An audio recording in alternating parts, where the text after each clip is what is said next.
Lysithea von Ordelia is an extremely talented, magically gifted young girl who is studious to a fault. She works to maintain an outward appearance of maturity, while scolding those who treat her as a child for any reason. However, she has a secret that she keeps close to her heart. She bears two crests. According to the laws of Christology, one cannot be born with more than one crest. However, Lysithea is not an impossible occurrence. She endured horrific, traumatic events that inflicted her with both a blessing and a terrible curse. In Imperial year 1167, the easternmost territory in Adrestia, Hrim, attempted to defect to the Leicester Alliance in opposition of the Emperor. House Ordelia responded to Hrim's call for aid, and the two houses raised an insurrection which was suppressed by the Imperial army. Imperial forces occupied House Ordelia, but the other Alliance nobles did not intervene, instead taking a passive stance to the situation. Among the occupying forces were mysterious mages who replaced officials within House Ordelia and began performing horrific rituals on the children of the house, including Lysithea. She and her parents were forced to watch as her siblings were killed one by the blood experiments. Lysithea was the only successful test subject, she now possessing two crests, an impossible occurrence in nature. Overnight, she lost all pigment in her hair, and the mages informed her that her lifespan had been dramatically shortened, as two crests puts great strain on one's body. The possession of two crests has debilitating effects. Lysithea has a short stature, her body is frail and physically weak, and she fatigues easier than most. By reading her supports, however, we can see that in addition to the physical effects, her tragic past and stolen future have impacted her lifestyle and personality immensely. Firstly, let's ask a question. What drives Lysithea? What are her goals and ambitions in her shortened life? In the real world, we all have hopes and dreams that we wish to see to fruition. We dream of successful careers, romance, wealth, fame, and peace for ourselves. We dream of self-fulfillment. Lysithea's future was violently stripped away from her at a young age. She did not dream of such lofty and satisfying goals, because she knows that she will not last to see them. Lysithea strives to give her loving parents, the only family she has left, the happy old age she knows they deserve after the suffering they have endured. Lysithea dreams of self-fulfillment, just as we do. Yet she will only be fulfilled when she has done everything she can for her parents. Her tragic past has forced her to discard any dreams that she once had, instead selflessly dedicating herself to improving the lives of her loved ones. Lysithea invests a lot into her studies in order to achieve this goal. Her dedication is explored frequently throughout the story. Lysithea often neglects sleep or risks damaging her frail body by overexerting herself during her studies. Everyone recognizes that she has a great talent for magic and is extremely skilled, and she is not ignorant to the positive impact her crest have on her enhanced magical abilities. However, she wishes only to be praised for her hard work and dedication, rather than the natural talent for magic that her crest bestow upon her. This is shown in her B support with Byleth, when she is very happy to be praised for her determination. She doesn't want to be reliant on the power of her crests, but instead succeed on her own merits. For Lysithea, it has nothing to do with talent, it's a question of sheer will. Now, how has her shortened lifespan affected her attitude towards the world that she lives in? Her supports with Lorenz explore her attitude towards matters that she cares little for because she knows she has no place in them. Politics and the future of the Alliance are at the forefront of Lorenz's mind. It's for this reason he approaches Lysithea to discuss matters regarding House Ordelia. Their C support quickly establishes Lysithea's distaste for house matters and politics, and her lack of willingness to discuss them at all. Lorenz proposes friendship between them as a way to benefit both House Ordelia and the Alliance. Lysithea is quick to dismiss. She cannot look to a future she knows she won't be a part of. In their B support, Lorenz offers her snacks and tea and attempts to get to know her. However, she loathes talking about herself.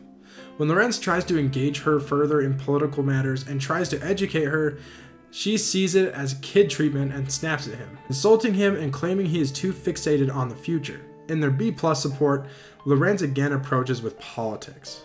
Lysithea reveals that her father will be the last of House Ordelia. Her body will not survive to continue the noble house for him.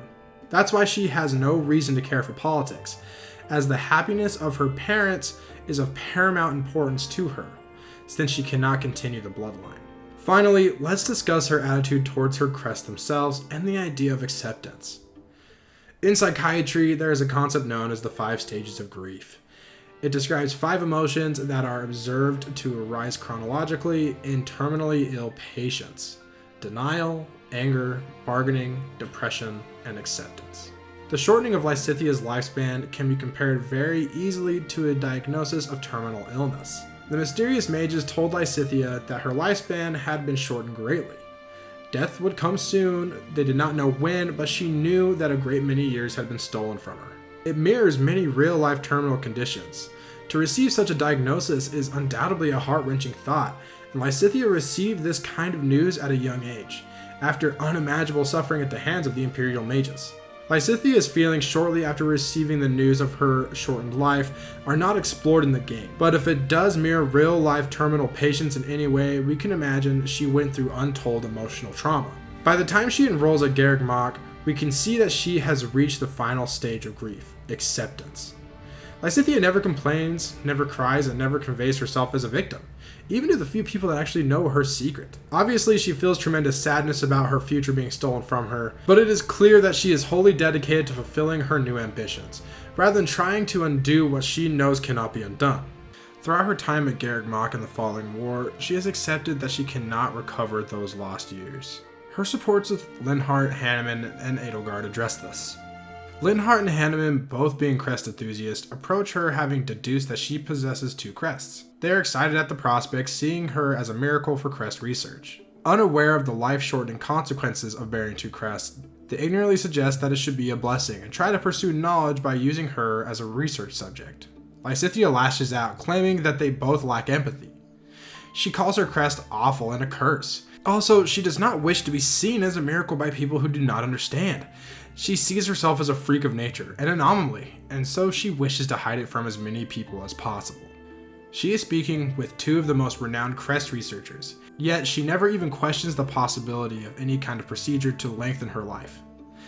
It relates back to the idea of acceptance. Lysithia has accepted that there is no way to remove her crest, hence she strives to achieve what she can in the time she has, rather than waste effort trying to achieve something she knows is fruitless.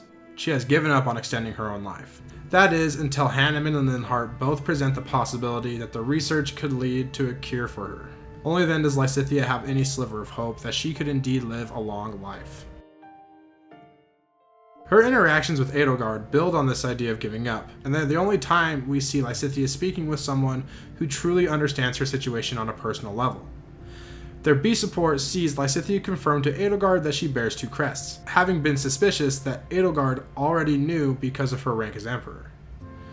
Edelgard correctly assumes Lysithia underwent blood surgery, which leads Lysithia to believe that Edelgard has some kind of personal understanding.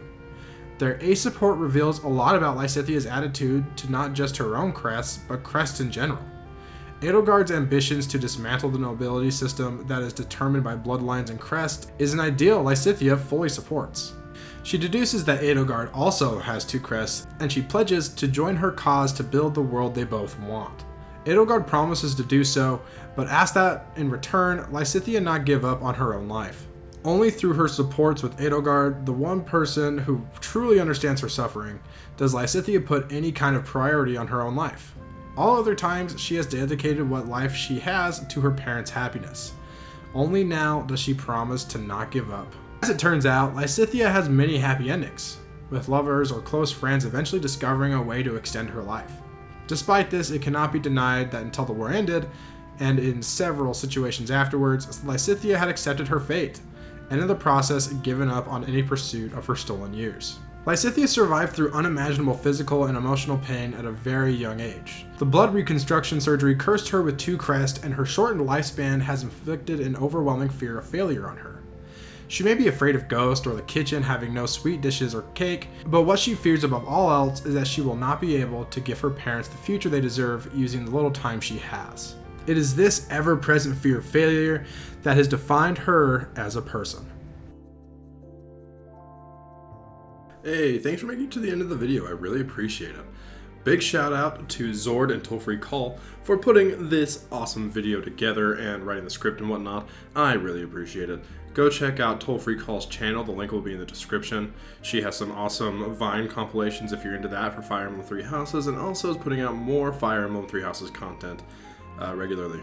If you would like to support the channel, go check out our Patreon page in the description. There are a few different tiers and different tier rewards and everything you can check out, but more than anything, we just really appreciate any support you can give. And I understand that giving money to someone isn't something you always want to do, but if you wouldn't mind sharing this video on social media or with a friend, it'd be much appreciated. Thanks for watching, guys.